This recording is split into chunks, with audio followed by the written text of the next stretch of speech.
Okay, guys, I know I'm not that great of a chess player, so when I do make good wins, I get really excited and then I tape them so you guys can see them. Uh, each match has its own dynamic, and this one I'll call the rope-a-dope. From the very first move, this guy's pressuring me. I'm defending. I try to counterpunch every now and then I come up with the big counterpunch at the end. But I was definitely on the defensive. So he starts off kingside. I go Sicilian, and this is main line. I can see he's getting ready to put pressure on that king pawn, so I'm getting ready for fianchetto. And I think this is all pretty standard, and sorry for the camera work.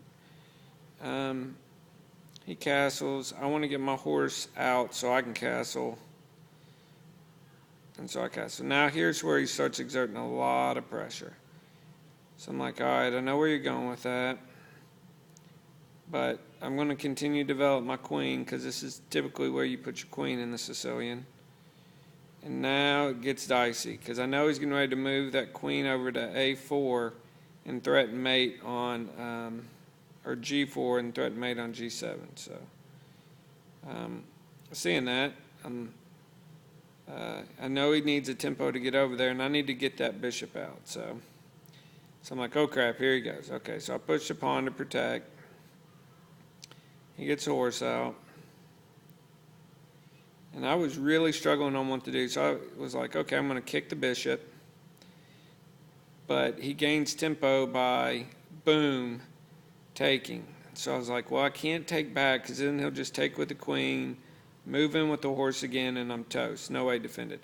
I spent like 5 or 6 minutes trying to figure out what in the heck am I supposed to do. I had made a mistake somewhere along the lines, had no clue what I was doing.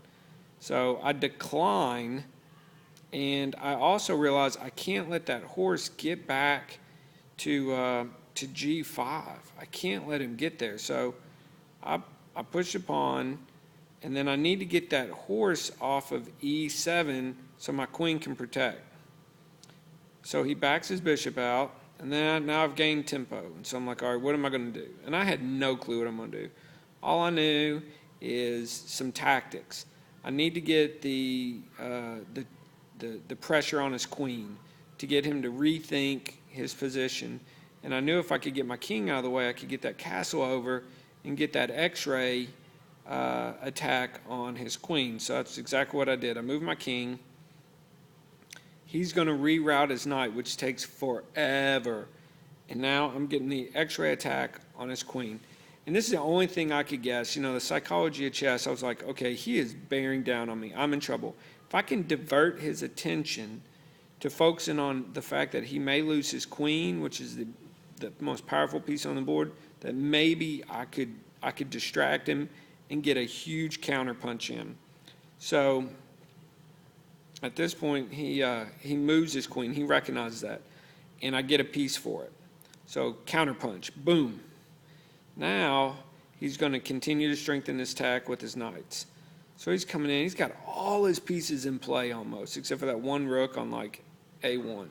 I've got 3 pieces in play. My king trapped, my queen completely out of the board, my bishop, my other knight, and my castle I haven't even moved. So I am getting my butt kicked.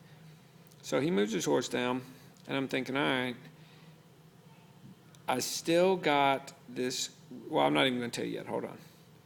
So at this point, I put the pressure on this queen. Back to my psychology. If I can get him thinking about his queen, and also my pawn on E6 is getting raped because there's a horse attacking it, a queen was attacking it, a bishop is attacking it, and it's pinned to my king, and I've only got one defender, the bishop.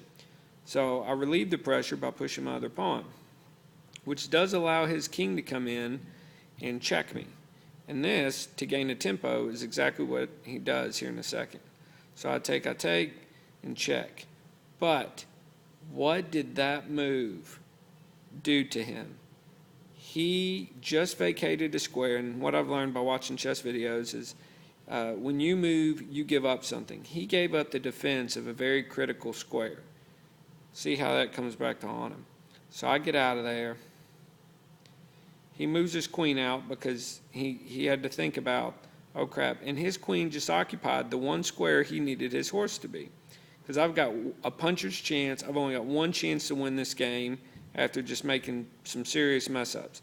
So now the discovered attack, moving my pawn, the queen, who's just been sitting there idle, like a serpent ready to strike, is now focusing on that long diagonal to the h2 pawn. And that's mate. If I can get the queen there, that's mate.